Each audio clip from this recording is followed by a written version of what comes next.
ప్రఖ్యాతగాంచిన distilleries నుంచే procure చేసేటివి.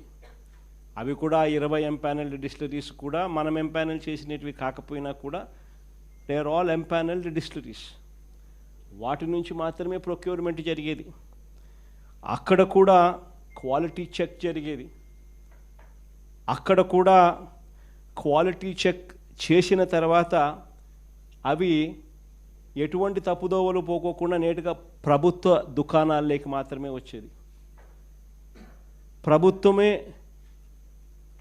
సరైన సమయాలు పెట్టి, ఇష్టం వచ్చిన సమయాలు కాకుండా కరెక్ట్గా నిర్దిష్టమైన టైమింగులు పెట్టి షాపులు తగ్గించి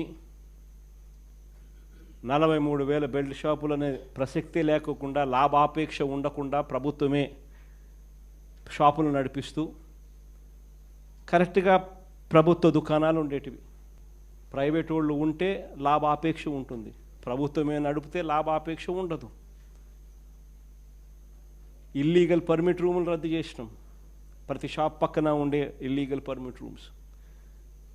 షాప్స్ దాదాపుగా 1/3 షాప్స్ను తగ్గించేసినాం.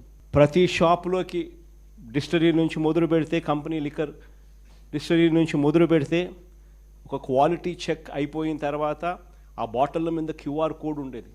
ఆ గవర్నమెంట్ షాప్లో ప్రతి బాటిల్ అమ్మేటప్పుడు QR కోడ్ స్కాన్ చేసి అమ్మేవాళ్ళు. 100% మంచి క్వాలిటీ, రెప్యూటెడ్ ఎన్లిస్టెడ్ డిస్టిలరీల నుంచి మాత్రమే ప్రొక్యూర్డ్ మెటీరియల్ అమ్ముడుపోయేది. గవర్నమెంట్ షాపుల్లో నుంచి అది కూడా అమ్మే పరిస్థితి ఉండేది. ఈరోజు చూస్తే నిజంగా ఆశ్చర్యం కలిగించే విషయాలు. ఒకసారి చూస్తే ఒక మాఫియా తరహాలో టోటల్గా గవర్నమెంట్ దుకాణాలన్నీ పూర్తిగా తీసేసినారు. చంద్రబాబు నాయుడు ఆయనకు సంబంధించిన మాఫియాకు సంబంధించిన ప్రైవేట్ దుకాణాలను పిక్చర్లోకి తీసుకొచ్చేసినారు. ప్రైవేట్ దుకాణాల నుంచి ఏకంగా ఇలా మాఫియా కంట్రోల్ చేసే ప్రైవేట్ దుకాణాల నుంచి గ్రామ స్థాయిలోకి కూడా ఏకంగా ఆక్షన్లు పాడి మరీ వీళ్ళకి సంబంధించిన కార్యకర్తలకు మాత్రమే నిర్వహించే విధంగా బెల్ట్ షాపుల నిర్వహణ కూడా వాళ్ళకు అప్పచెప్పినారు. వీళ్ళందరికీ మళ్ళీ ప్రొటెక్షన్ పోలీసులు ఇచ్చేట్టుగా బెల్ట్ షాపులకు ఆక్షన్లు పాడి డబ్బులు వసూలు చేసి ఎమ్మెల్యే ఇంత, పోలీసులు ఇంత, పైన పెద్దబాబుకు చిన్నబాబుకి ఇంత అని చెప్పి ఒక పద్ధతి ప్రకారం డిస్ట్రిబ్యూషన్ నెట్వర్క్ను మొత్తం కంట్రోల్లోకి తీసుకున్నారు.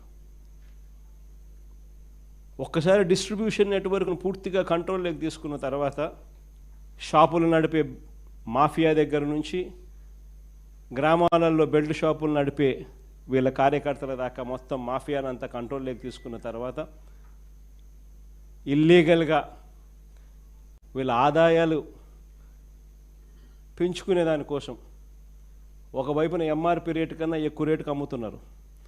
అది ఇల్లీగల్ పర్మిట్ రూములలో పక్కనే ఇల్లీగల్ పర్మిట్ రూములు తెరిచి పెగ్గుల రూపకంలో మందు పోస్తూ అమ్మడం అయితేనేమి, గ్రామాలలో బెల్ట్ షాపులు ఈ రేటుకు కొనుక్కున్న తర్వాత ఆ రేటుకి 20 రూపాయలు, 30 రూపాయలు, 10 రూపాయలు ఎక్కువ వేసి మళ్ళీ దాన్ని వాళ్ళు అమ్ముకునే పరిస్థితి అయితేనేమి కళ్ళ ముందర కనిపిస్తూ ఉంది.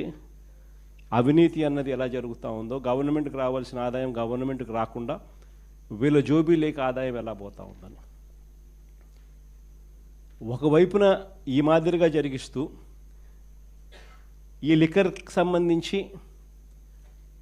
వీళ్ళకి సంబంధించిన ఎవరైతే డిస్టిలరీ వాళ్ళు వీళ్ళకి బాగా డబ్బులు ఇస్తారో వాళ్ళకి సంబంధించి ఆర్డర్లు మాత్రం ప్లేస్ చేసే విధంగా ఈ ప్రైవేట్ షాపులు, వీళ్ళ మాఫియా షాపులు ఎవరికైతే ఇండెంట్లు ప్లేస్ చేస్తాయో వీళ్ళకి కావాల్సిన డిస్టిలరీ వాళ్ళకి వీళ్ళే ఇండెంట్లు ప్లేస్ చేసి వాళ్ళకి సంబంధించిన సరుకు మాత్రమే అక్కడ అందుబాటులో ఉండేట్టుగా కూడా తీసుకొస్తూ ఉన్నారు. ప్రైవేట్ షాపుల ఇండెంట్, ఆ ఇండెంట్ ఆధారంగా మందు కొనుగోలు చేసి సప్లై, ఆదాయాలు సొంతంగా ఇలా జోబీలోకి వేసుకునే దానికోసం. ఇవన్నీ ఒక మాఫియా.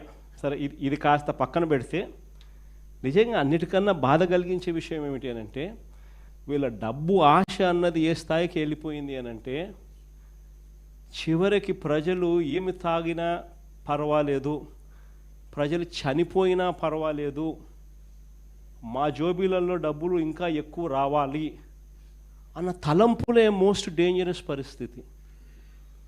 అది నిజంగా ఆశ్చర్యకరమైన విషయం. చంద్రబాబు నాయుడు గారి